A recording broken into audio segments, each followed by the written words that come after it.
Good morning friends, എല്ലാവർക്കും പുതിയൊരു വീഡിയോയിലേക്ക് സ്വാഗതം.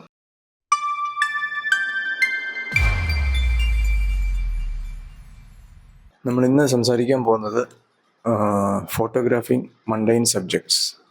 അതായത് മണ്ടൈൻ എന്ന് പറയുമ്പോൾ നമ്മുടെ നിസ്സാരമായിട്ടുള്ള കാര്യങ്ങൾ, അതായത് ബോറിംഗ് ആയിട്ടുള്ള സബ്ജക്ട്സ് ഇല്ലേ, നമ്മുടെ ഡെയിലി ലൈഫിൽ നമ്മൾ കാണുന്ന നിസ്സാരമായിട്ടുള്ള, വലിയ ബ്യൂട്ടിഫുൾ ഒന്നും ആയിരിക്കത്തില്ല, പക്ഷേ തികച്ചും സാധാരണമായിട്ടുള്ള കാര്യങ്ങൾ. നമ്മൾ സോഷ്യൽ മീഡിയ നോക്കിക്കഴിഞ്ഞാൽ വളരെ മനോഹരമായിട്ടുള്ള ധാരാളം ചിത്രങ്ങൾ നമുക്ക് കാണാൻ പറ്റും. ധാരാളം എന്ന് പറഞ്ഞാൽ ആയിരക്കണക്കിന് ലക്ഷക്കണക്കിന് ചിത്രങ്ങൾ, വളരെ നല്ല എക്സോട്ടിക് പ്ലേസസിൽ നിന്നുള്ള ചിത്രങ്ങൾ. അതിപ്പം ലാൻഡ്സ്കേപ്പ് ആയിക്കോട്ടെ, സീസ്കേപ്പ് ആയിക്കോട്ടെ, നേച്ചർ ഫോട്ടോഗ്രാഫി അല്ലെങ്കിൽ വൈൽഡ് ലൈഫ് ഫോട്ടോഗ്രാഫി, എന്തും ആയിക്കോട്ടെ, ധാരാളം മനോഹര ചിത്രങ്ങൾ നമുക്ക് കാണാൻ പറ്റും. പക്ഷേ എല്ലാവർക്കും ഒന്നും അത് ആ സ്ഥലങ്ങളിൽ പോയി ചിത്രങ്ങൾ എടുക്കാനോ അല്ലെങ്കിൽ ആ സ്ഥലങ്ങളിൽ സന്ദർശിക്കാനോ ഒന്നും സാധിച്ചെന്ന് വരത്തില്ല. പക്ഷെ നമുക്ക് ഒരു കാര്യം ചെയ്യാം.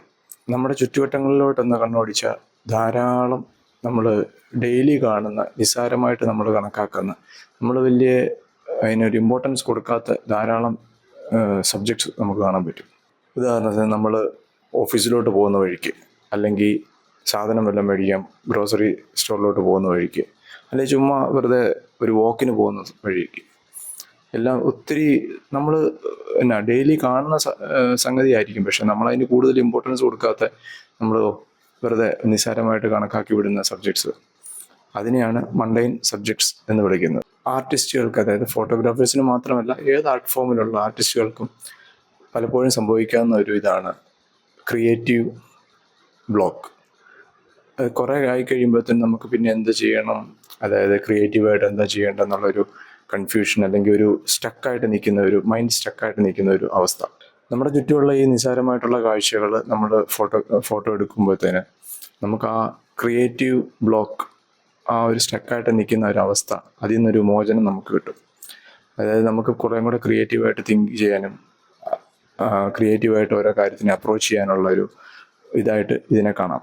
അങ്ങനെ നമ്മൾ ഈ ഡെയിലി ലൈഫിൽ കാണുന്ന, നമ്മുടെ ചുറ്റും കാണുന്ന ഈ മണ്ടൈൻ സബ്ജക്ട്സിൻ്റെ ഫോട്ടോ എടുക്കുന്ന വഴി നിങ്ങളുടെ പാഷൻ അല്ലെങ്കിൽ നിങ്ങളുടെ പ്രൊഫഷൻ, അതേത് ഫോട്ടോഗ്രാഫി ജോണർ ആയിക്കോട്ടെ, ലാൻഡ്സ്കേപ്പ്, സിറ്റിസ്കേപ്പ്, സീസ്കേപ്പ്, അല്ലെങ്കിൽ സ്ട്രീറ്റ് ഫോട്ടോഗ്രാഫി, പോർട്രേച്ചർ, വെഡ്ഡിങ് ഫോട്ടോഗ്രാഫി, ഇതേതും ആയിക്കോട്ടെ, നമുക്ക് അതിനകത്ത് കുറച്ചും കൂടെ, നമ്മളിപ്പോൾ ഈ ക്രിയേറ്റീവ് ബ്ലോക്കിൽ നിൽക്കുന്ന ആളാണെങ്കിൽ ഇങ്ങനത്തെ ഫോട്ടോസ് എടുക്കുന്ന വഴി നമുക്ക് നമ്മുടെ ആ ജോണറിൽ ഏതാണോ ജോണർ, അതിൽ കുറച്ചും കൂടെ ക്രിയേറ്റീവായിട്ട് നമുക്ക് ഫോട്ടോസ് എടുക്കാനും നമ്മുടെ ക്രിയേറ്റിവിറ്റി കുറച്ചും കൂടെ ഇമ്പ്രൂവ് ചെയ്യാനും ഇതുവഴി സാധിക്കും. നമ്മുടെ വേറൊരു പേഴ്സ്പെക്റ്റീവിൽ നമ്മുടെ സബ്ജക്ട്സിനെ കാണാനും അതുവഴി കുറച്ചും കൂടെ ക്രിയേറ്റീവായിട്ട് നമുക്ക് ഫോട്ടോസ് എടുക്കാനും നമുക്ക് സാധിക്കുന്ന. എൻ്റെ പാഷൻ എന്ന് പറയുന്നത് സ്ട്രീറ്റ് ഫോട്ടോഗ്രാഫിയാണ്. പക്ഷേ ഞാൻ താമസിക്കുന്ന UAE-ലാണ്. അവിടുത്തെ റൂൾസ് അനുസരിച്ച് സ്ട്രീറ്റ് ഫോട്ടോഗ്രാഫി കുറച്ച് ടഫാണ്. കുറച്ചല്ല, നല്ല ഹാർഡാണ്. കാരണം നമ്മളിപ്പം ഒരാളുടെ ഫോട്ടോസ് എടുത്തു, അവരറിയാതെ ആയിരിക്കും ചിലപ്പോൾ എടുക്കുന്നത്. പക്ഷെ അവർ കണ്ടാൽ, അവർ കംപ്ലൈൻറ്റ് ചെയ്താൽ നമുക്ക് നല്ല ഹ്യൂജ് ഫൈനായിരിക്കും. അതുപോലെ ജയിലിലും പിടിച്ചിടും. ഈ മണ്ടൈൻ സബ്ജക്ട്സിൻ്റെ ഫോട്ടോ എടുക്കുന്ന വഴി നമുക്ക് ആ ഒരു പ്രശ്നം നമുക്ക് പരിഹരിക്കാം. കാരണം നമ്മൾ മനുഷ്യരുടെ ഫോട്ടോസോ അങ്ങനത്തെ ഒന്നും എടുക്കുന്നില്ല. നമ്മൾ നമ്മുടെ ഡെയിലി ലൈഫിൽ കാണുന്ന സബ്ജക്ട്സ്, അത് എന്തും ആയിക്കോട്ടെ, അതിൻ്റെ ഫോട്ടോസ് എടുക്കുക. അപ്പം നമുക്ക് കുറച്ചും കൂടെ വേറൊരു പെർസ്പെക്റ്റീവിൽ നമുക്ക് നമ്മുടെ ഫോട്ടോഗ്രാഫി ലെവൽ ഉയർത്താൻ സാധിക്കും. ഇത് നമുക്ക് വേണമെങ്കിൽ നമ്മുടെ ഒരു പേഴ്സണൽ ഫോട്ടോഗ്രാഫി പ്രോജക്റ്റായിട്ട് നമുക്ക് ചെയ്യാം. പേഴ്സണൽ ഫോട്ടോഗ്രാഫി പ്രോജക്ട്സിനെ കുറിച്ചൊരു വീഡിയോ ഞാൻ ഉടനെ തന്നെ ചെയ്യുന്നതാണ്. ഇത് ഞാൻ എൻ്റെ ഒരു പേഴ്സണൽ ഫോട്ടോഗ്രാഫി പ്രോജക്റ്റായിട്ട് ഇത് ചെയ്യാൻ തുടങ്ങിയിട്ടുണ്ട്, ഈ ഫോട്ടോഗ്രാഫിങ് മണ്ടൈൻ ഒബ്ജക്ട്സ്. അത് അതിൻ്റെ ഡ്യൂറേഷൻ ഒന്നും തീരുമാനിച്ചിട്ടില്ല. മേ ബി 6 months അല്ലെങ്കിൽ 1 year അങ്ങനെയായിരിക്കും. നാളുകൾക്ക് ശേഷമാണ് ഒരു വീഡിയോ ചെയ്യുന്നത്.